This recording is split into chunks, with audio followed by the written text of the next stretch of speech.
Gurazala Karampudi road శ్రీరాంపురంలో వేచి ఉన్నటువంటి ఇష్టకామేశ్వర స్వామివారికి తొలి ఏకాదశి పండుగ సందర్భంగా భక్తులు తెల్లవారుజాము నుండే బారులు తీరి స్వామివారికి ప్రత్యేక అభిషేకాలు వివిధ పూలతో స్వామివారిని అలంకరించి ప్రత్యేక పూజా కార్యక్రమాలు నిర్వహించారు. ఈ కార్యక్రమంలో భక్తులు అధిక సంఖ్యలో పాల్గొని స్వామివారిని దర్శించుకుని తీర్థ ప్రసాదాలు స్వీకరించారు.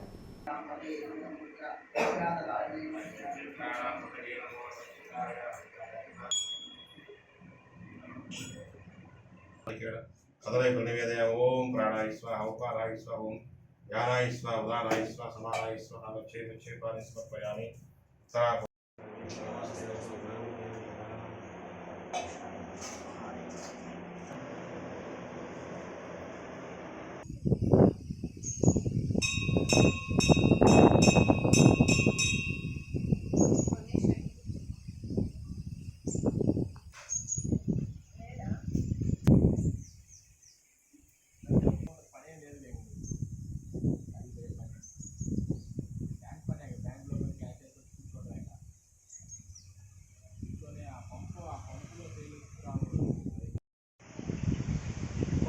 నిలబడు అమ్మాయి